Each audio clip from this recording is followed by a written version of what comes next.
Le lac Saint-Charles est surtout connu par la population de Québec pour être la réserve d'eau potable pour près de 250 000 personnes de la région.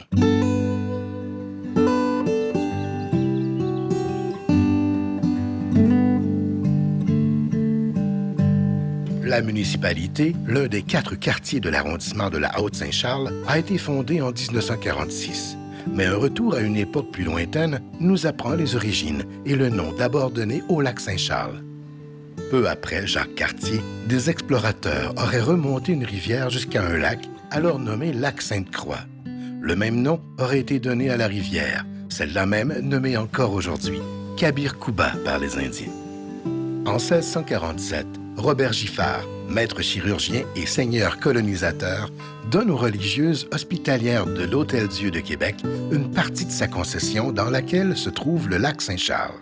Le nom de Saint-Ignace est d'abord donné à l'endroit en l'honneur de sa fille, Marie-Françoise Giffard, religieuse hospitalière de l'Hôtel-Dieu de Québec et première religieuse canadienne. C'est au 18e siècle qu'on peut réellement parler d'occupation permanente du territoire. Dès 1780, quelques familles occupent les abords du lac, sur l'unique chemin existant, aujourd'hui devenu l'avenue du lac Saint-Charles.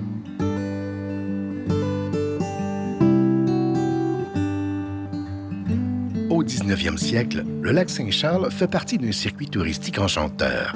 Plus de 550 dessins, aquarelles, gravures, peintures et œuvres littéraires ont illustré et décrit ces lieux de façon des plus romantiques. Cornelius Krieghoff, George Heriot, James Patterson Cockburn et bien d'autres artistes s'en sont inspirés et ont fait connaître sa beauté naturelle à travers l'Amérique du Nord et l'Europe.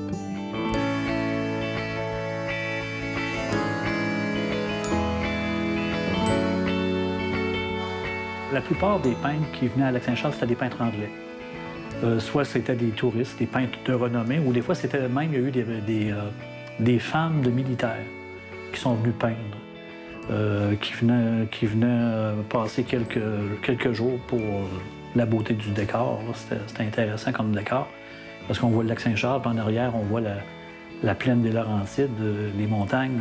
C'était un site idéal pour les créatifs, les artistes. Le plus important des peintres qui est venu à Lac-Saint-Charles, c'est Cornelius Krieghoff, parce que c'est un peintre de renommée internationale qui a fait sa marque à Québec. On l'a connu à Lac-Saint-Charles, mais il a peint tout le long de la rivière Saint-Charles aussi. Il a peint la chute Kabir-Kouba, il a peint dans le centre-ville de Québec. Sa résidence était sur la rue Cartier. Et même, il restait assez longtemps, parce qu'en plus de peindre, il invitait des amis. M. Krieghoff était une personne très... c'était un fêtard. Il aimait beaucoup fêter, donc il amenait des amis à Lac-Saint-Charles, puis il venait pêcher, entre autres dans des canots doubles. C'était vraiment des canots typiques de cette époque. Il prenait deux canots ordinaires, qui attachaient avec des barres de bois pour avoir une plus grande facilité à pêcher, pouvoir pêcher debout dans les canots. Donc, les canots étaient beaucoup plus stables.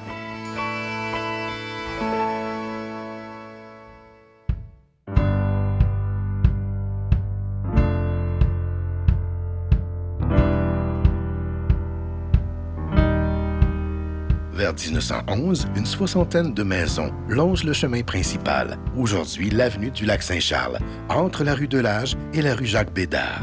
Ce n'est qu'en 1946, après de longues démarches auprès des autorités religieuses, que le Lac-Saint-Charles obtient sa paroisse, Sainte-Françoise de Cabrini. Sainte-Françoise Cabrini, c'est une première Américaine qui a été nommée sainte, donc qui a été béatifiée en 1946, qui est l'année où la municipalité et la paroisse de Lac-Saint-Charles a été fondée. Donc c'est pour ça que la municipalité, en fondant la paroisse, ils ont profité de cette occasion-là pour nommer notre paroisse de ce nom-là. La vocation nature de Lac-Saint-Charles est indissociable d'une autre famille qui a rendu célèbre la baie de l'Écho, une baie située dans la partie nord du Lac-Saint-Charles.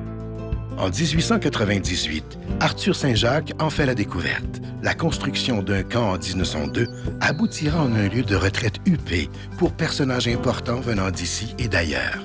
Il s'agit de la Trappe, Un camp de pêche jouissant vite d'une grande renommée et transformé au fil des ans en un complexe de plusieurs camps et dépendances.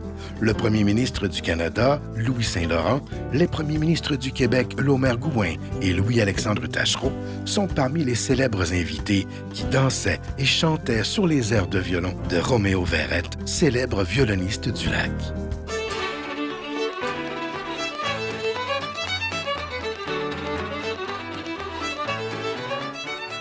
Nous, les Verrettes, on est 4 générations. Disons, la première génération, c'était mon arrière-oncle de Roméo, le frère de mon grand-père qui jouait du violon. Après ça, il y a eu Jules, mon père, Jean-Marie, c'est moi, puis mon fils Martin.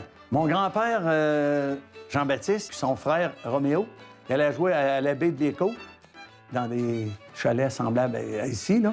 Puis mon père, quand il était jeune, il devait avoir peut-être 7, 8, même peut-être pas 10 ans.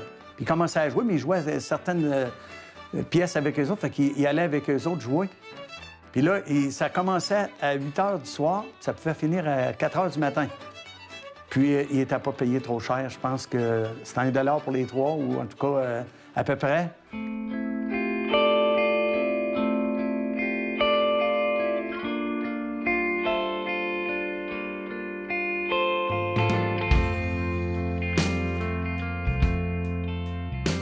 Quand j'étais petit gars, disons que j'avais 7-8 ans, mon père était travailleur sur la construction. Il était contremaître de sa construction. Alors, en arrivant à la maison, la première chose, quand j'arrivais à jouer dehors, n'importe quoi, mon père, il prenait son violon.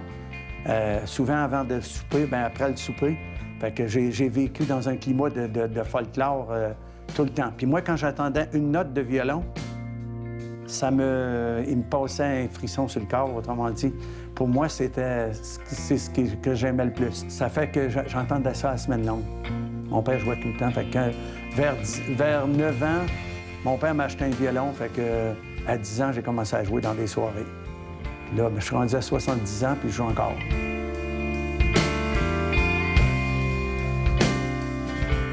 Mon grand-père avait acheté le violon pour mon père. Là. Il avait échangé ça pour une corde de bois.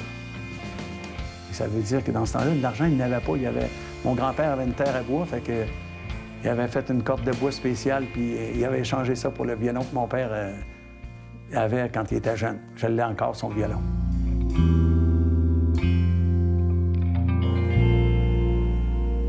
Arthur Saint-Jacques construira par la suite une route de 4 km. C'est le chemin Saint-Jacques, tronçon actuel de la route de la baie de l'Écho.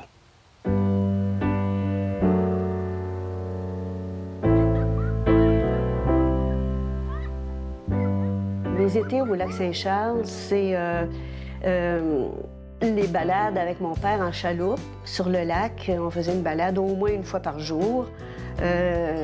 Souvent, c'était le soir avant de se coucher. Et parce que mon père travaillait, il n'était pas là le jour. Puis on n'avait pas le droit de prendre la chaloupe tout seul, on était trop petits. Puis c'est aussi les parties de famille. On en a fait plusieurs ici au chalet, les coups avec les cousins, les cousines. Ça, c'est bien le fun, on s'est bien amusé ici. Et puis c'était aussi qu'on jouait on jouait beaucoup dehors. C'était la cueillette des petites fleurs des champs, des framboises, des fraises. On faisait des bons desserts, mais c'est beaucoup ça, là. Le lac Saint-Charles, pour moi, là, c'est des beaux souvenirs. Le lac Saint-Charles fut donc prisé longtemps par les villégiateurs pour son site naturel d'une grande beauté. Mais il est également l'endroit par excellence de source d'eau potable. Ainsi, la Ville de Québec achète les droits de 92 lots ou parties de l'eau, dont 74 sont situés à Lac-Saint-Charles. Un barrage en bois du nom de Cyril Delage fut érigé en 1934, ce qui rehausse le niveau d'eau. Un peu plus tard, en 1948, on remplace ce même barrage afin de rehausser de nouveau le lac afin de servir la population grandissante de la Ville de Québec. De ce fait, les basses terres avoisinantes ont été submergées sur des largeurs allant jusqu'à 50 mètres. De nos jours, le niveau du lac est plus élevé qu'à l'origine, d'environ 2 mètres. Mon père, qui a acheté son terrain en 1946, quand ils ont fait le barrage, il a vu son niveau d'eau dans les années qui ont suivi là, monter tellement qu'il a perdu 25 pieds de terrain. Puis aujourd'hui encore, il y a un tronc d'arbre qu'on voit dans le lac Il dit, mon terrain finissait là. C'est 25 pieds qu'il, lui, a perdu. Alors, les gens autour, ils ont vu leur terrain se faire envahir, se faire inonder. Là. Ils l'ont perdu beaucoup.